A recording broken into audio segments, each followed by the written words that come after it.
ahead. Okay, everybody, Boker Tov. We're back Okay, Dave. again at where we should be on a good Monday morning here, ready to learn a little bit. It's good to be with you all again. And we don't do large introductions, short sessions. So we're going to get right down to business. Today's topic, of course, as you know already, is Klal Yisrael, the collective Jewish people, subtitle, collective Jewish people. And this is not an easy subject, I must say, an easy topic. It is, for some people, totally new way of looking at things Jewish. And for other people, it's a bit of anthropology and sociology of religion, which might appear to be strange or uncommon. So if you have difficulty with it, I would not be very surprised. But hang on, because we're going to make all of the inscrutable things clear, and all of the hidden mysteries will be revealed, and you will walk away from today's session totally fulfilled and enlightened. With that promise, we begin with the remarks that have to be made here. Straightforwardly, what I assert, and I'm certainly not alone at all in asserting this, is that Judaism is a lot more than a religion. In fact, what I'd like to say is that Judaism is not a religion. And once that's clear, then all the rest of the picture will cohere and make sense, that Judaism is not a religion. If we talk about a religion, briefly put, we're talking about a belief system, a faith/belief system, to which ostensibly anybody can belong, as long as they buy into the doctrine that describes or encapsulates the belief and the faith. Subscribe to the principles, join the club if you endorse the bylaws, and you're in, basically. So succinctly put, for our purposes today, a religion is a system of a faith belief system which is essentially doctrinal. Now, this is where the difficulty comes, but where the important distinction begins. Judaism looks like a faith system. It looks doctrinal. We all of us are spending our lives studying the so-called doctrines of Judaism and so forth. It certainly looks like a doctrinal system. Certainly looks like a faith system of belief, etc. However, I am arguing, as did Mordechai Kaplan, Alav Shalom, Mordechai Kaplan years ago, in his magnum opus, Judaism as a Civilization, has argued that Judaism is in fact a civilization of which religion is a part. It is a component part of Judaism, but it is not co-identified with Judaism. So I'll explain what I mean here. And all of this is, by the way, to lay the groundwork for being able to talk about Klal Yisrael. In a religious system, affirmation of faith, affirmation of doctrine makes you a member. Basically, I'm talking in generalized terms. In Judaism, affirmation is not required, and you know that. A Jewish mommy is required, but affirmation is not required. You know the Shema, you don't know the Shema, you want to talk about God, you don't want to talk about God. These are things that you know, but we're going to try to put them together in a coherent unit. In Judaism, your belonging essentially has nothing to do with faith or affirmation. You don't join the club. I'm not talking about converts now. Gerim, it's a different story, and leave that aside. We don't need that right now. Although that's why okay. Again, leave the question of gerim, of converts, aside for our discussion at the moment. Later on, when I can open up the mic for your comments and questions, you may want to pursue that a little bit. We'll see. That's up to you folks. But not to belabor the point, but yes, to belabor the point, because it is so essential to the whole picture. Judaism is not a religion in the generally understood anthropological sense of a faith affirmation group. That Judaism is a civilization. By that we mean that it has the component parts of anything that you would call a civilization. It has religion, it has a history, it has its sacred books, it has its educational system, it has the component parts of what make up a civilization. Think of America, if you like. That's helpful. Think of India, if you like, for an Asian take on this whole idea. What are the component parts of what we call a civilization? Its law, its food, its dress, its language, its culture, et cetera, et cetera. I can go on and on and on and on. Religion, again, is one of the component parts. And in a civilization, religion plays an enormous role in defining the context and the nuances and even the institutions of that religion. For illustrative purposes, I would ask you to give some thought to India. I like India as a good example, non-Jewish example of what I'm talking about when I talk about a quote unquote civilization of which religion is a major part. Now in India, first of all, the whole country is called India. Hindu, India, the same word. We put an H in front of it or not. India, Indus, like the Indus River, Indus, all related. Now, you understand that the predominating religion of India is Hinduism. Many exceptions, of course, to many other religious groups, right? Got all that. But Hinduism, and listen to the word, Hinduism, that's Indiaism. Indi, got it? Hinduism is the religion of the culture of India. Now, you may be a religious Hindu. You may not be a religious Hindu. But the fact of the matter is that the civilization in which you live, the Hindu religion, of the religion, enormous influence. You hear it and you see it in art. You see it in literature. You see it in human creativity. You see it in language. You can recognize something from Indian culture the minute you see it.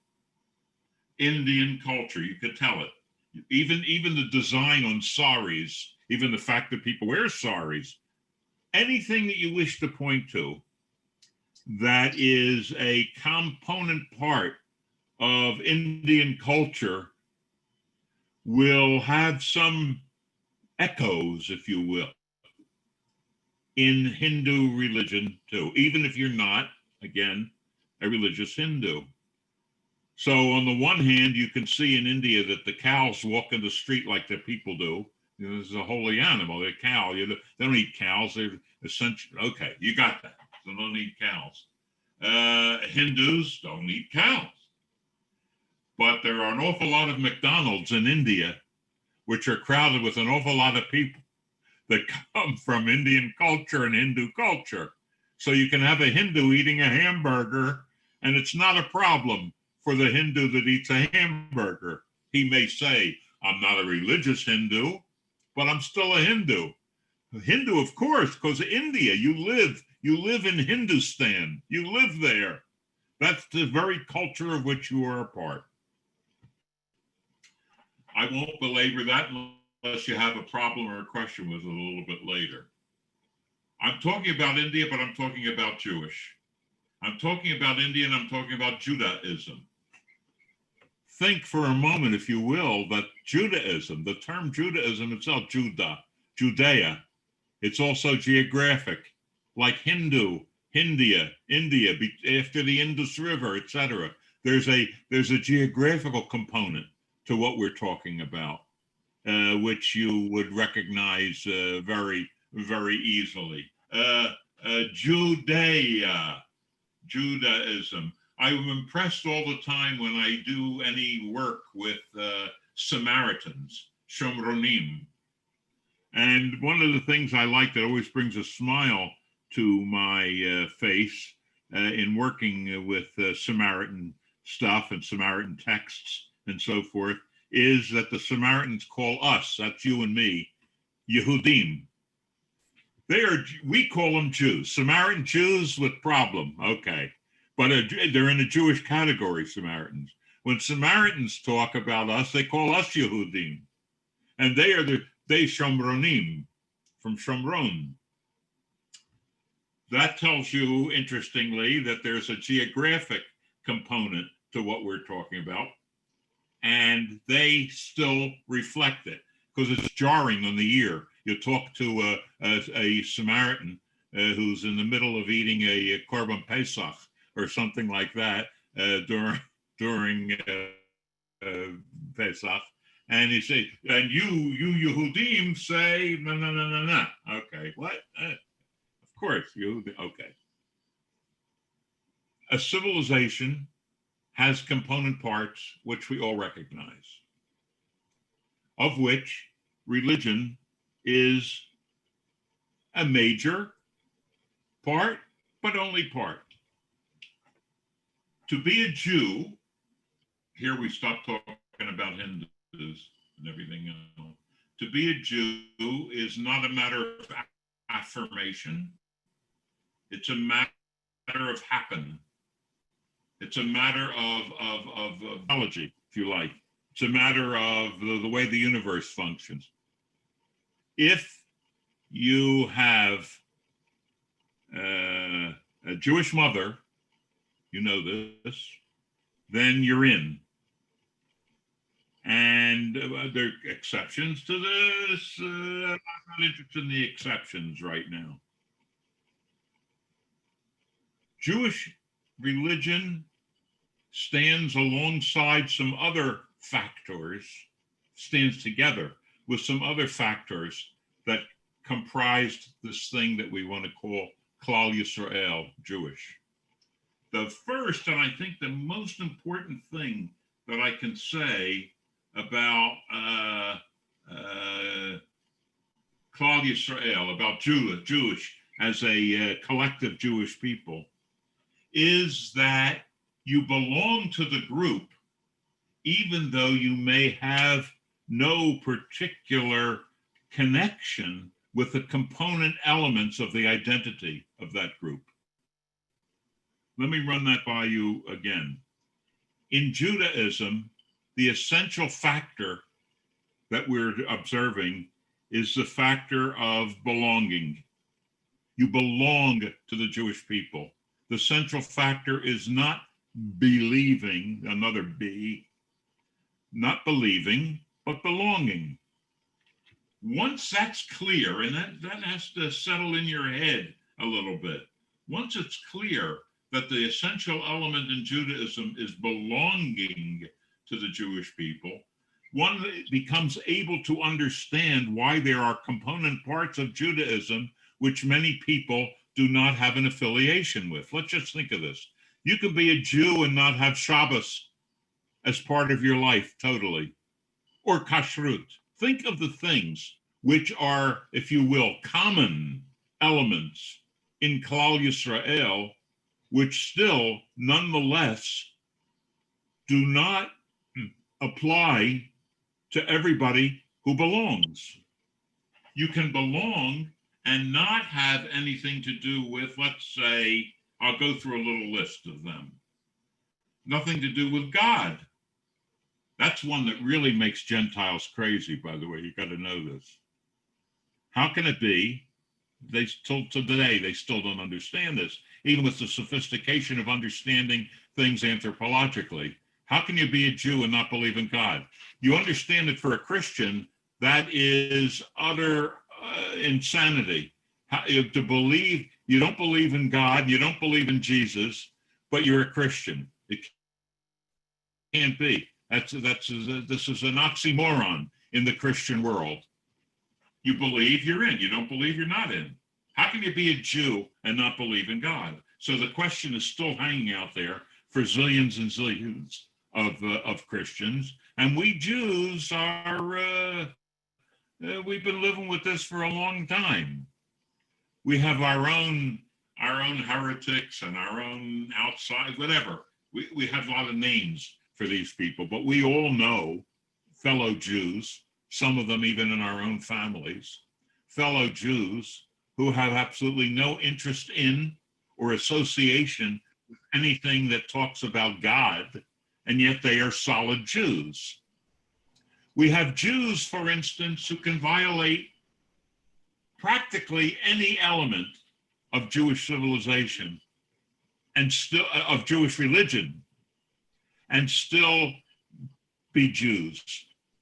The Talmud picks this up in a phrase that you're familiar with, but perhaps have not thought about in this context. Yisrael, af al pi shechata, Yisrael hu.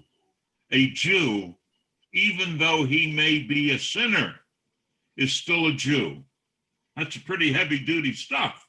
Think what that says. Yisrael af al pi shechata. Even though such a Jew has sinned, he is still a Jew. In fact, in the halachic literature of our people, there is an ongoing question of whether there's anything you can do in order to get out of the group.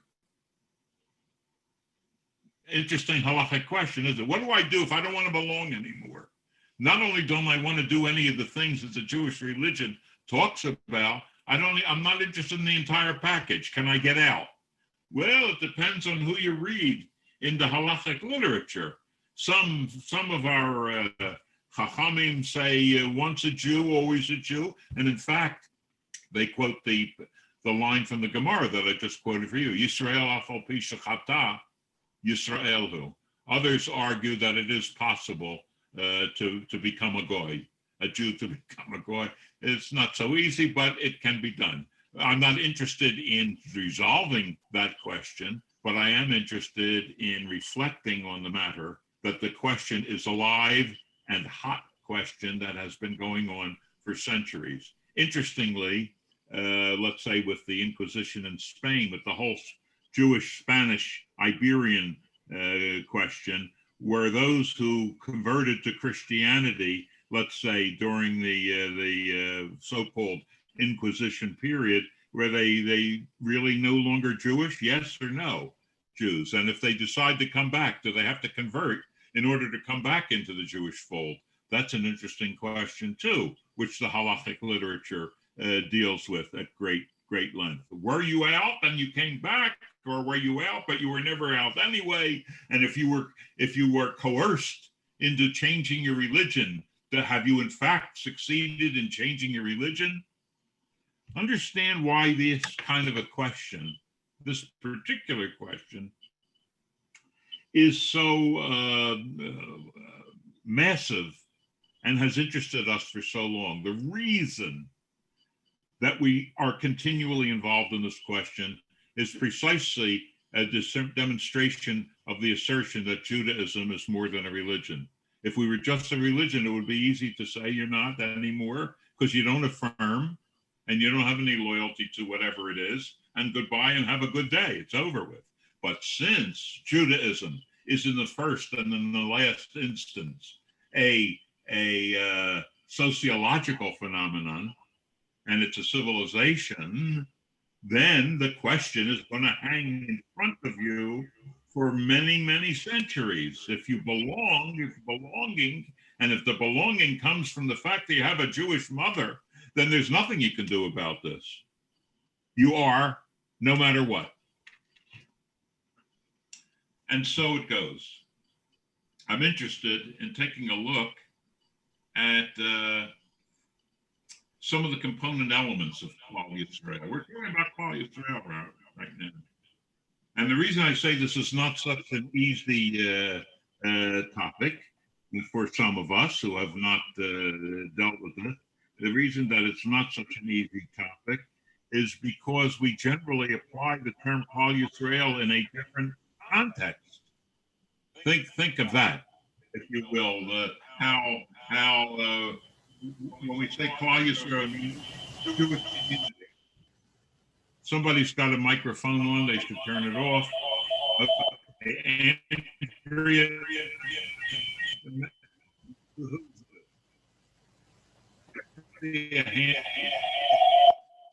whoops. 1 minute. Give me one to kill the microphone. You also can't kill microphones depending on the program that you're at. Once you're a microphone, you're always a microphone, and you'll always be on, whether you want to be on or not. This has to do with the microphones. I think it's your wife. I think it's your wife's one. The component parts. I think it's your wife. On the component parts. And I drop in your lap the who have no interest in God. No, I said I think it's your wife. Your wife's microphone is on, and that's what's causing the interference. Oh, really? Martha, turn the microphone off. It's okay, good. Okay. And they're still in the group. Okay. Take another one like we discussed last week, covenant, brit. And here we get some very interesting, how shall I say, nuances in our investigation today. Covenant. Is everybody covered by the covenant? Well, you know that already because you studied with me last week. So you're now authorized experts on the concept of brit in Jewish civilization. So now you also know that if you're covered by the brit, whether individually you subscribe to all the elements in the brit or not. First of all, the unconditional brit covers you whether you even like it or not. You may even not even want it. You get it, it's a gift from Hashem. The conditional brit, you'll say that, the conditional brit, if then. If you follow and if you do these things, if you listen to me, says Hashem, and do that one. But you also learned last week, for some of you, maybe it was the first time you heard it, but it's true. And that is what? That the covenant, how shall I put this exactly? That the covenant refers to the entirety of the group, not to individuals. Got it? Refers to the group and not the individual. So that sets a focus for us that is essential to our making sense out of all of these things. Well, so I've got covenant. I have covenant. That's a component part of Jewish civilization, a component part of Klal Yisrael, and even if you don't buy into it, you're covered by it. In fact, the more I talk about covered by it, I'm thinking that I'm talking about insurance. And without a joke, I don't mean it as a joke, but it's funny, man. I like to laugh at myself. What? That, how shall I say? Group coverage is such that even if, I can make this very, very contemporary, if you have a condition already in health insurance, are you covered or are you not covered by the totality of the thing called health insurance? Should you be covered? Should you not be covered? And you know this is a hot argument that goes on, and God only knows how and when it will be resolved. But what? What do I wish to say?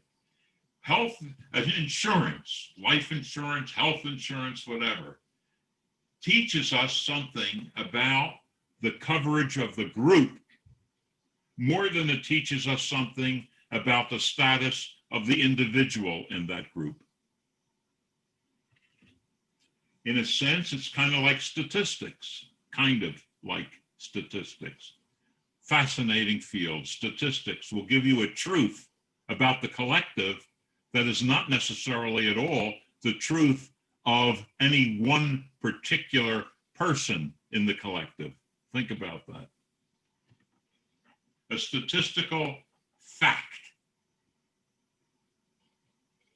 will be true of everybody, but it may not be true of you or whoever's sitting next to you, and still true because of the group coverage. That's klal. That's also klal. And the analogies, if you will, between statistics and group coverage and insurance and all this, the analogies of that with Klal Yisrael are phenomenal. Let's take another example after covenant. Take the example of kashrut. Kashrut, and these things, let me say this before I forget. With advancing age, I have learned to say what I'm thinking right away, because the next breath I take, I will forget what I had in mind that I wanted to say, and it's gone. So in terms of continuity and flow of dialogue, you have to put up with something nonetheless. I still don't want to miss this point. And that is the component elements of Klal Yisrael are more like insurance or statistics than anything about the individual who belongs to that group. And kashrut becomes, for me, a very interesting element. According to the Torah, there's no question that we have to observe what we'll call kashrut, just for the sake of the dialogue. We are obligated to follow kashrut, and if we don't follow kashrut, there are severe consequences that appertain thereunto. Well, on the other hand, if we count how many Jews observe kashrut in one degree or another, we're going to find something a lot less than 100%. But what they say in American Jewish community, it's 10%, something like that, is a number that I heard somewhere about kashrut observing Jews, for whom kashrut is a significant category. Well, are you in or you're not?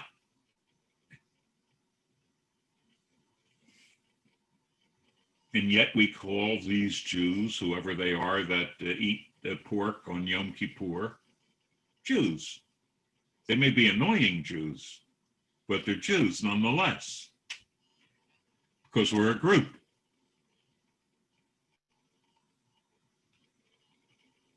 What happened? Marcia, shut off your computer immediately. Shut. I don't know what happened here. Okay, wait, it's coming back.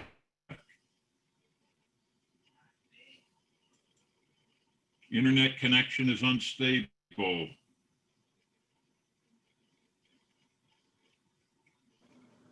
We can hear you. I'm back. Yeah, you're fine. Okay, You're can you fine. hear Not me? a problem. You're fine. Okay, that stuff makes me crazy. Okay, where was I on kashrut? I was observing the fact that you have so few, I would say, so few Jews observing kashrut, but they still belong to us. In which case, we see once again the principle that is articulated in the Gemara: you're still a Jew. Once a Jew, always a Jew. You're a Jew, and what you don't do or what you violate doesn't remove your Jewishness. It just makes you a pain in the, and well, it makes you an annoyance for the Jewish people at large. When we use the term Klal Yisrael, I get back to this again and repeating myself. When we, these days, generally speaking, use the term Klal Yisrael, we mean all Jews. Say, this is good for Klal Yisrael. What does that mean? This is good for the Jewish people. I use the phrase frequently, but we don't concentrate on the notion. We don't focus on the notion that Klal Yisrael has enormously significant component elements in it, and that the discussion the discussion is much greater than any given particular moment. Kashrut. Let's take another one. Shabbat. How's that? That's a biggie. Shabbat and Jewish people, one and the same, you might say, especially in light of our discussion last week about covenant, in which there is an association between Shabbat, V'shamru v'nei Yisrael et Shabbat, l'dorotam, Brit Olam. This is the covenant. Shabbat is a covenant between us and God. Woo, that's pretty heavy stuff. Then you would say, as you might rightly say, oh, well, then if somebody doesn't observe Shabbat, do they not belong? They're Jewish people. They're not Jewish people. What do you want to say? V'shamru v'nei Yisrael et Shabbat, Brit Olam, forever. You have to do this. Shabbos, universe, all these great things. Well, what? You know, same answer by most authorities, if not all, and that is Yisrael af al pi shechata. You're still a Jew, even if you don't have Shabbos. Take Hebrew language as a component part of Klal Yisrael. The Hebrew language. We speak every language on earth. There are Jews whose mother tongue is every language on earth, probably, and yet for us, as a people, as a collective, the Hebrew language occupies a particular significant role in the entire story. And we see that playing out, well, easily playing out in the choice, in the determination that Hebrew would be the unifying language of the Jewish people as Israel, Medina, as Eretz Yisrael in the modern age comes of age. It's going to be the Hebrew language, not English, not Yiddish. By the way, there was a big move for that, but Yiddish is a little difficult if your mother and father are Moroccan Jews. Be that as it may, we have seen with our own eyes how the Hebrew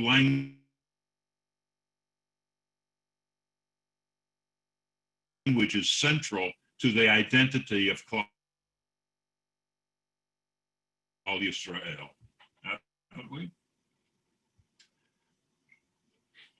Can you still hear me, folks?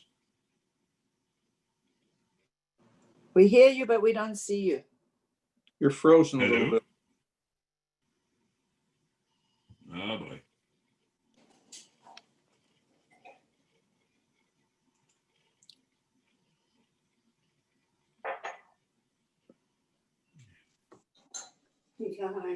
Ron, don't Can worry you hear about you? it. Just Can you hear talk. me? We can hear you. Just talk. Don't worry about What's us that? seeing you. All right. We hear you. I wasn't sure that anything is even coming over. He just went out. He's gone. Ron, go ahead and try to continue. He's gone. Yeah, he's not there. Maybe he's trying to sign back. It could be that he's trying to sign back on. How did he get A low? minute or two. Whether he's there or not, he's still there.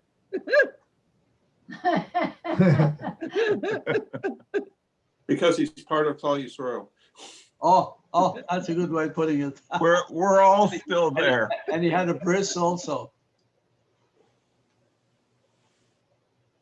Amen. Not there. He disappeared. Someone should call him and tell him we know he's not on. If Marcia were still here, she could tell him. Maybe they were having problems with their internet, so who knows? Oh, gosh. Okay.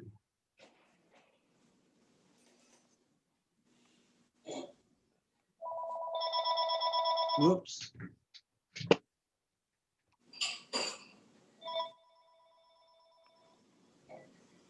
Hello.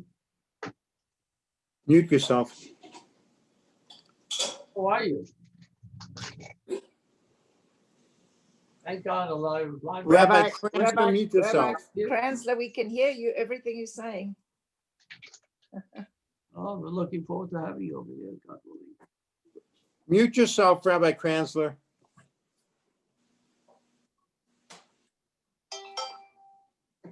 Okay, good, you did it.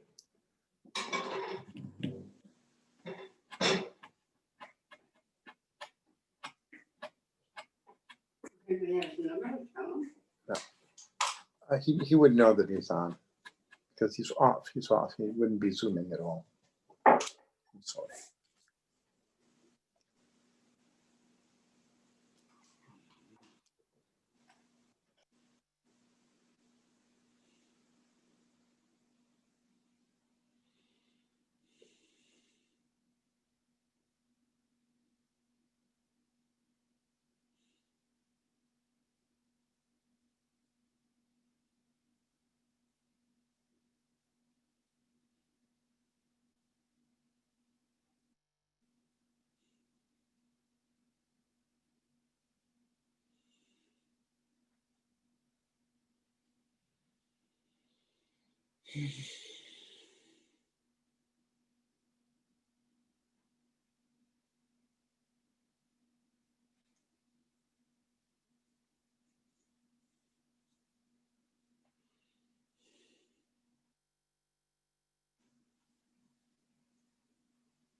Okay, I don't know if he's coming back or not.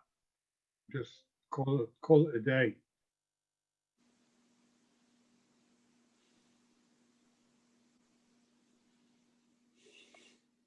Tell people. I'm talking to Dr. Bronner by phone, and he's trying to get back on.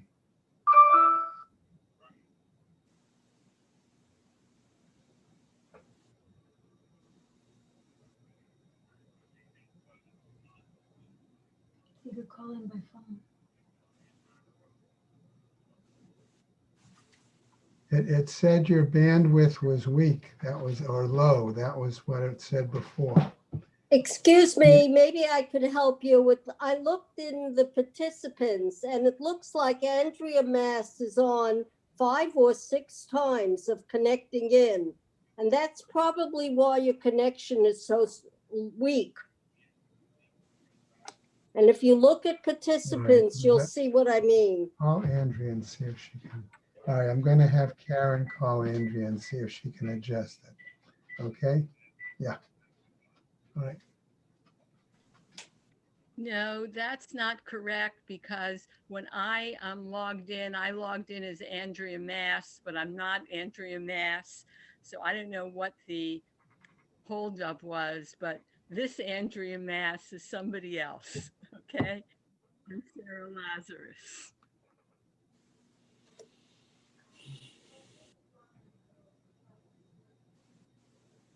Okay, we put a call into Andrea in the office to see if she can adjust it at all. And Dr. Bronner is trying to get back on. Okay, what's the number? Okay, or we're suggesting to him that maybe he has to, Yeah, if his computer is problematic in terms of the band length yeah. then maybe he has to call in by phone and can communicate that way. Yeah. Yeah. Okay, Wow, that's a lot of numbers. So, 894 9926 6771. Okay. Okay. You on with Ron? Just,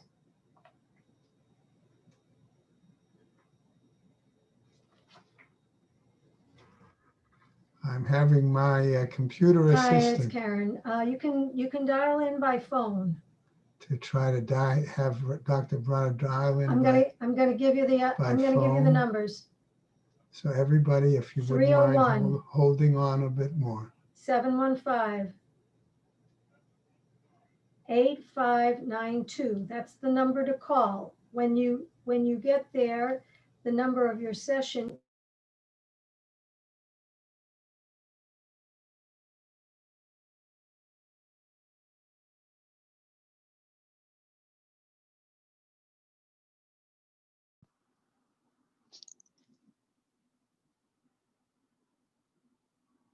Dr. Browner looks like he's on again.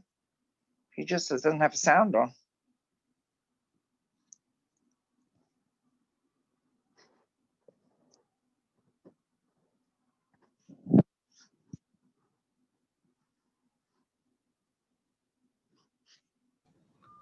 Dr. Braun is going to try calling in by phone to see if that will at least temporarily remedy the situation.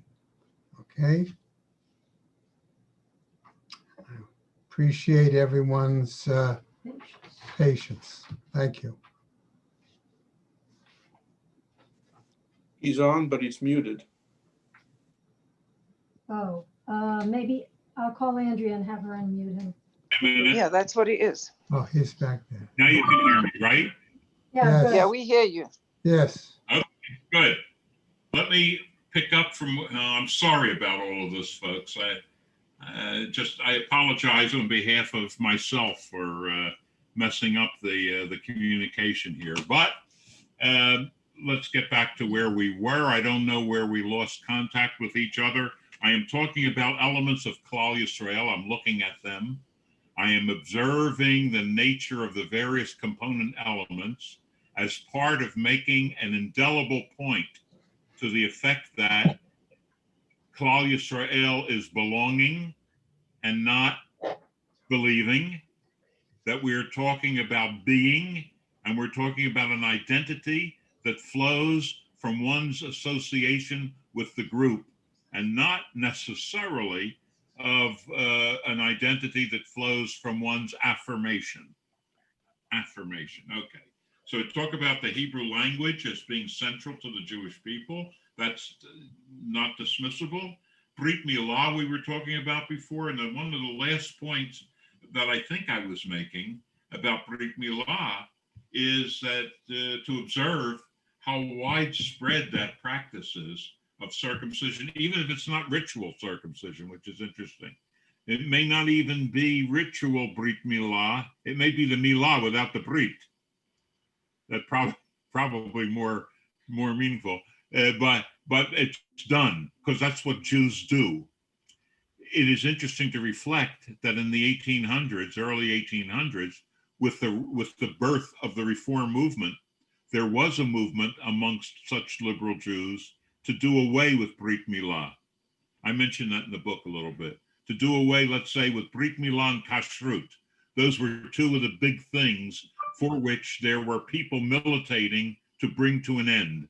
There's no longer the dinosaurs, if you like, the elements, the practices that got in the way of an intelligent, rational Judaism. Brit Milah and Kashrut, both were on the line. And even though amongst a good number of Jews for a short period of time, they did away with Brit Milah and Kashrut, the fact is Kashrut didn't come back so easily. Although now you have a kosher food line in Hebrew Union College in Cincinnati, so you have to investigate the whole question again. How do we get back to kosher food when we got away from kosher food? But Brit Milah, the non-practice, the dismissal of Brit Milah had a short life. There were attempts, and by the way, think of this. If you take a totally rational, investigative approach to the institution of Brit Milah amongst the Jewish people, you can surely come up with an argument that there is no longer any rationale for Brit Milah. The Reform were not crazy then in the 1800s. It may be. They were not crazy in the 1800s. There was a rational argument that Brit Milah was no longer made sense. Nonetheless, doesn't matter. Klal Yisrael says we're keeping Brit Milah. Klal Yisrael says we're keeping kashrut. And again, we confront this phenomenon that you know from statistics, from anthropology, from lotteries, from insurance, this principle again that there is a definition, if you will, and a description that applies to the group, which may not apply necessarily to any single component individual in that group. Take another one, let's say Teshuvah. This is nice. I put that in my list of goodies. Components of Klal Yisrael. You can always come back.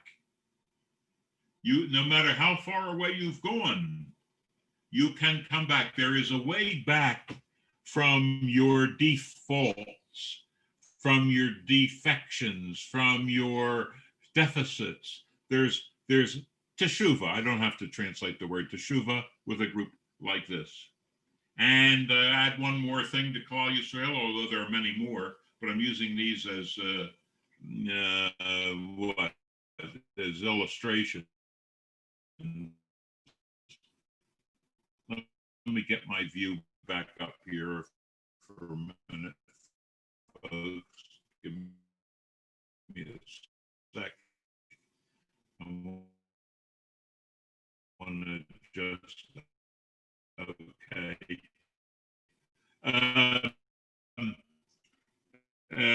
Take Eretz Yisrael, the centrality of Eretz Yisrael. And this, of course, understanding the widespread non-understanding of Israel and Jewish life.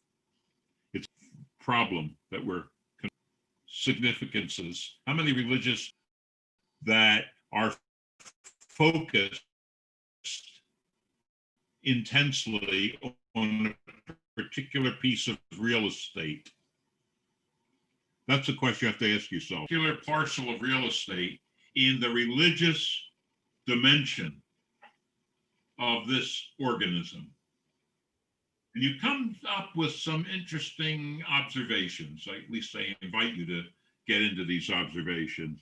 You might say that if you're a Protestant, I don't know, Scotland, may be a holy land if you happen to be from the Church of Scotland. But anyway, the general principle is there that real estate, a piece of real estate, plays an undiminishable part of the significance of the whole, and that is Israel as the home of the Jewish people, whether you live there or not.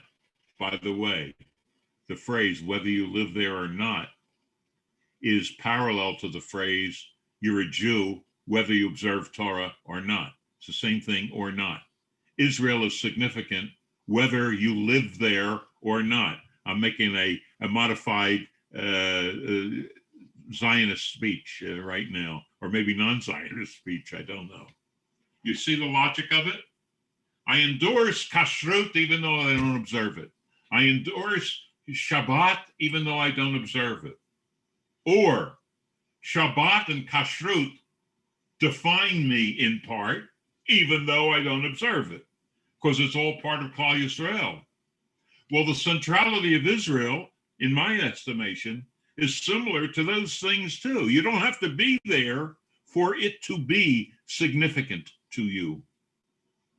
You don't have to live there in order for Israel to be a significant element of your identity. It's there, we are associated with it, and you can still be an American, you can be French, you can be British, it doesn't make any difference. Israel is still a component part of Klal Yisrael. I'm going to open the mic for people, anybody who wants to raise their hands, and then I'm going to come back and I'm going to make some further observations. So if you, at the bottom of your screen on the list of participants, I think that's where you have it. Indicate if you want to speak, and then I'll know to get to you. And if I don't do that, I'll look at the screen and at the pictures. And if you make a face like you want to talk, then I'll know I should stop and listen to your question. So let me take a moment. Do you have such a thing on your screen that says raise hand at the bottom there? You see invite, mute me, and raise hand. So what? Yeah. Go there.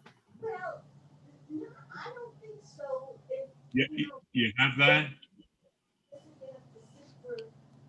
No, Okay. not- Not good? Not. Okay, back to where we were. I'm not going to stop for questions right now. I can't do it. Forgive me, but we only have 10 minutes left and there's still some agenda. So we'll have to just hold the questions. Okay, I'm back to where I was. I want to argue, and I want to suggest to you and argue that Klal Yisrael is dynamic. That is to say, growing, changing, morphing, moving. It is dynamic rather than static. We often have a notion that it's static. After all the categories that I just talked about have been around from time immemorial, right? Shabbat, Kashrut, Covenant, Brit Milah, et cetera, have been around a long time. So one of the questions that comes up to people who are inquiring is am I burdened with Klal Yisrael, or we, the group, burdened with Klal Yisrael forever? It was, it is, it will be, same Klal Yisrael. There is something here important to learn about the dynamic quality of Klal Yisrael. I'll give you one example of it to make my point. And that is a change that occurred in the course of our history, which even we in antiquity recognized was a change. Are you ready for this? In greatest antiquity, and I'll say, let's go back to the Aseret HaDibrot, to the Decalogue, we read Poked Avon Avot Al Banim. He visits the iniquity of the parents on the children. The wrongdoing of the parents devolves to the suffering of the children. Poked Avot Avon Avot Al Banim. You're all familiar with that. Usual translation. I hate it, but it's the usual translation. Visiting the iniquity of the fathers on the sons, on the children. Okay.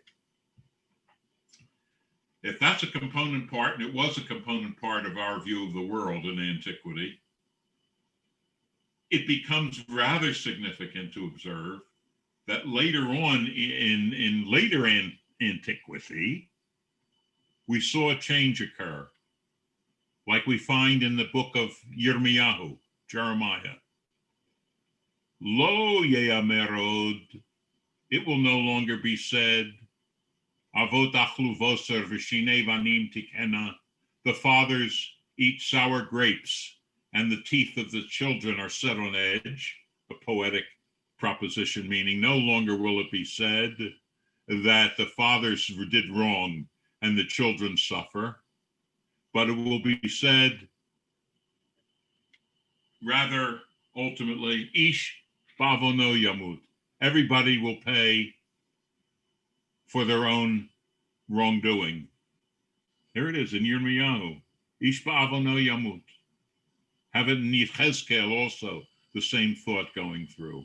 So where we started out with Poked Avon Avot, who holds the children responsible for the wrongdoing of the parents, we get already down to the time of the Gemara. It's actually earlier than the Gemara, which views the whole situation and says that the prophet Yirmiyahu already knew that that's going to be changed.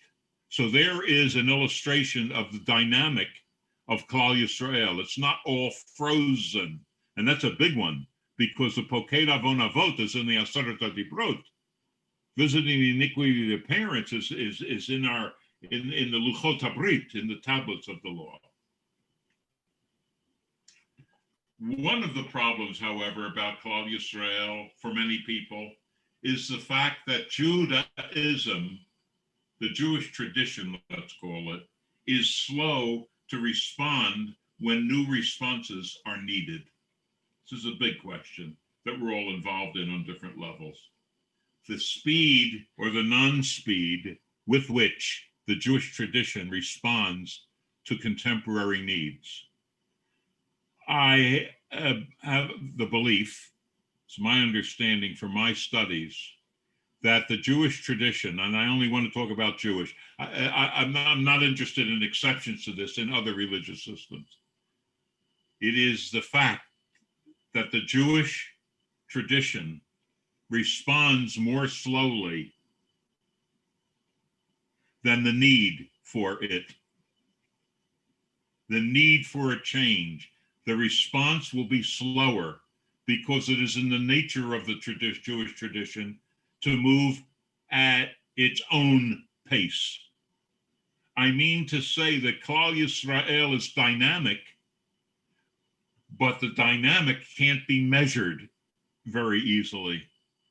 And the dynamic does not seem to change in accord with the immediacy of the need for change.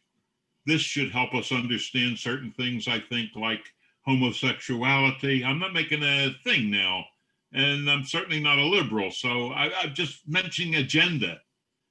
The need to address homosexuality and progressivism, and even recently women in the rabbinate.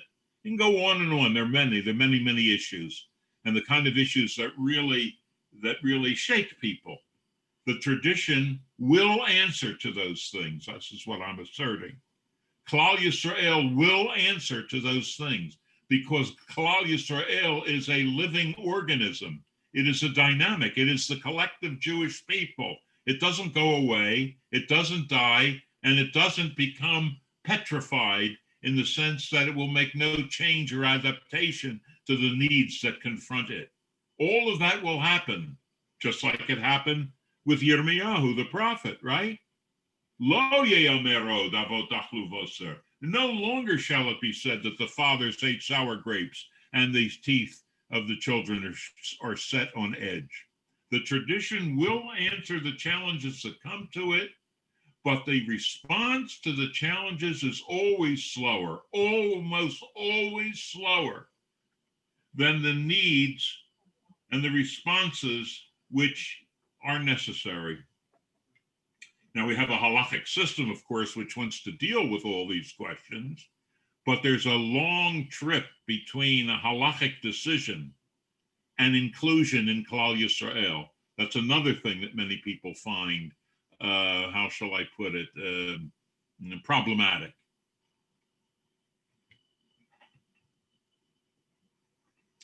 Nonetheless, and to finish up, Klal Yisrael, which you could tell, I suppose, from my presentation, I hope, is heavy duty, upfront, major consideration about the nature of the Jewish people. That Klal Yisrael means that in the final analysis, we are all of us defined by the collective, even though individual behavior we are held accountable for. That's why we have the story of the Mekoshesh Eitzim in the Torah, the guy gathering wood on Shabbos. If you tell me that Shabbos is a collective thing, Shamru v'nei Yisrael Tashem, no, and all of that, then I want to know why do I have a little thing in there that tells me a Mekoshesh Eitzim? They didn't know what to do with them. They put him to death. It was a death penalty. There was one guy was chopping wood and gathering wood, right? Why do I have that in the Torah? At the same time, I have the story of Job. I mentioned it last week, Eov. The Brit is collective. The Brit is not individual. The book of Job tells us that. That's why it's there in the Tanakh. He behaved himself. He was a nice guy. Everybody liked him. Good. Didn't do anything wrong as far as we know. And look what happened to Job in all those chapters of suffering and moaning. To tell you what, that the the general principles do not apply to the singular individual. Job suffered not because he deserved it. What's the story about the Mekoshe Shetzim? We are learning over and over again that the Brit is collective. Brit is collective. It covers everybody. It's with everything that we have said today. Then why I have a story of Mekoshe Shetzim? Mekoshe Shetzim, he's gathering the wood to tell you that we are not absolved from behaving properly. In what way? How do I calculate the consequences? I can't tell you that. You don't know that, and I don't know that. And our Chachamim had no set singular idea about that, what the consequences are of violation. We only know that as individuals, we are obligated to act in accord with the dictates of the collective. The Jew is obligated to act in accord with the dictates of the collective. And it is the collective, ultimately, that will save us. If I may, to end with one line from the Yamim Noraim, one of my favorite, La Brit Habet, the Altefen La Yetzer. We tell Hashem in Rosh Hashanah, La Brit Habet, the Altefen La Yetzer. Hashem, please, look up again the contract that we have, and don't get carried away by your emotions, my translation. La Brit Habet, take a look at the covenant, the Altefen La Yetzer, and don't get carried away with the fact that we violate. With that, we are ending. It is 11 o'clock, and God willing, next week, same time, same place, with better electronics, we all hope. Take care. Happy Thanksgiving, and Thank you, Rabbi. Thank you.